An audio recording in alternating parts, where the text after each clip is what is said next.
قال رب بما أغويتني لأزينن لهم في الأرض ولأغوينهم أجمعين إلا عبادك منهم المخلصين صدق اللہ العظیم۔ ترجمہ: اور تمہارے لیے اس میں روزیاں کر دی اور وہ کر دیے جنہیں تم رزق نہیں دیتے،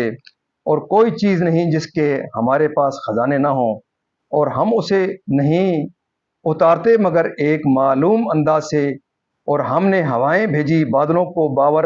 بار ورق کرنے والیاں، تو ہم نے آسمان سے پانی اتارا، پھر وہ تمہیں پینے کو دیا، اور تم کچھ اس کے خزانچی نہیں، اور بے شک ہم ہی جلائیں اور ہم ہی ماریں اور ہم ہی وارث ہیں، اور بے شک ہمیں معلوم ہے جو تم میں آگے بڑھے، اور بے شک ہمیں معلوم ہے تم میں پیچھے رہے، اور بے شک تمہارا رب ہی انہیں قیامت میں اٹھائے گا، بے شک وہی علم و حکمت والا ہے، اور بے شک ہم نے آدمی کو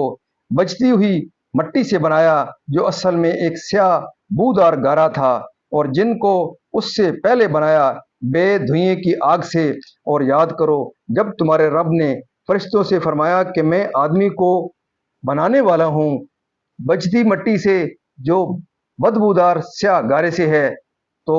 جب میں اسے ٹھیک کر لوں اور اس میں اپنی طرف کی خاص معزز روح پھونک دوں تو اس کے لیے سجدے میں گر پڑنا۔ تو جتنے فرشتے تھے سب کے سب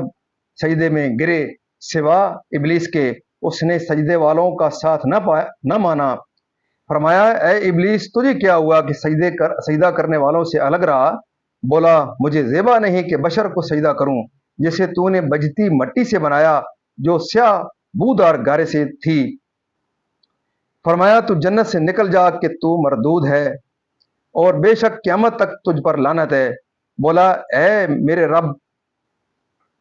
میرے رب تو مجھے مہلت دے اس دن تک کہ وہ اٹھائے جائیں۔ فرمایا تو ان میں سے ہے جن کو اس معلوم وقت کے دن تک مہلت ہے۔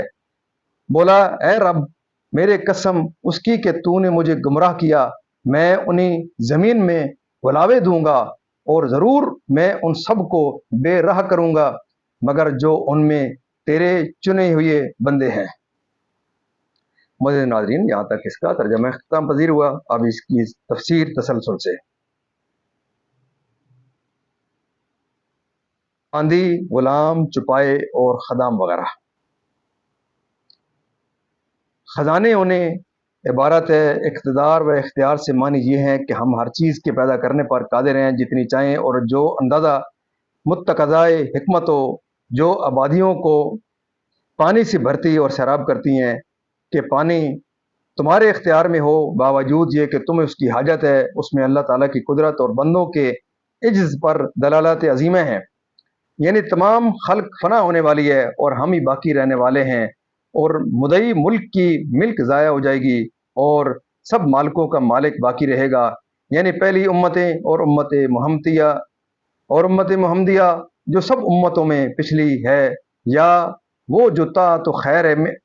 خیر میں سبقت کرنے والے ہیں اور جو سستی سے پیچھے رہ جانے والے ہیں، یا وہ جو فضیلت حاصل کرنے کے لیے آگے بڑھنے والے ہیں اور جو عذر سے پیچھے رہ جانے والے ہیں۔ شان نزول حضرت ابن عباس رضی اللہ تعالیٰ عنہما سے مروی ہے کہ نبی کریم صلی اللہ علیہ وسلم نے جماعت نماز کی صف اول کے فضائل بیان فرمائے تو صحابہ صف اول حاصل کرنے میں نہایت کوشاں ہوئے اور ان کا اجدہام ہونے لگا، اور جن حضرات کے مکان مسجد شریف سے دور تھے وہ اپنے مکان بیچ کر قریب مکان خریدنے پر آمادہ ہو گئے تاکہ صف اول میں جگہ ملنے سے کبھی معروم نہ ہوں۔ اس پر یہ آیت کریمہ نازل ہوئی اور انہیں تسلی دی گئی کہ ثواب نیتوں پر ہے، اور اللہ تعالیٰ اگلوں کو بھی جانتا ہے اور جو عذر سے پیچھے رہ گئے ہیں ان کو بھی جانتا ہے، اور ان کی نیتوں سے بھی خبردار ہے، اور اس پر کچھ مخفی نہیں۔ جس حال پر وہ مرے ہوں گے، یعنی حضرت آدم علیہ السلام کو سوکھی اللہ تعالیٰ نے جب حضرت آدم علیہ السلام کو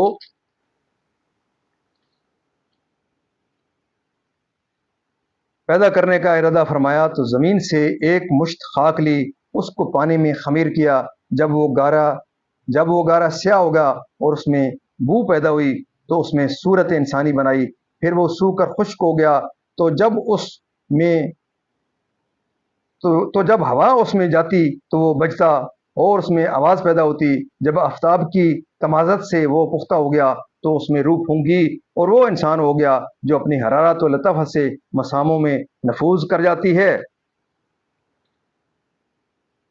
اور اس کو حیات عطا فرما دوں کہ تحیت و تعظیم، اور حضرت آدم علیہ السلام کو سجدہ نہ کیا تو اللہ تعالیٰ نے کہ آسمان اور زمین والے تجھ پر لعنت کریں گے، اور جب قیامت کا دن آئے گا تو اس لعنت کے ساتھ ہمیشگی کے عذاب میں گرفتار کیا جائے گا جس سے کبھی رہائی نہ ہوگی۔ یہ سن کر شیطان، یعنی قیامت کے دن تک اس سے شیطان کا مطلب یہ تھا کہ وہ کبھی نہ مرے، کیونکہ قیامت کے بعد کوئی نہ مرے گا، اور قیامت تک کی اس نے مہلت مانگ ہی لی، لیکن اس کی اس دعا کو اللہ تعالیٰ نے اس طرح قبول کیا کہ جس میں تمام خلق مر جائے گی، اور وہ نفخہ اولا ہے، تو شیطان کے مردہ رہنے کی مدت نفخہ اولا سے نفخہ ثانیہ تک 40 برس ہے، اور اس کو اس قدر مہلت دینا اس کے اکرام کے لیے نہیں بلکہ اس کی بلا، شکاوت اور عذاب کی زیادتی کے لیے ہے۔ یہ سن کر شیطان، یعنی دنیا میں گناہوں کی رغبت دلاؤں گا دلوں میں اس سے ڈال کر۔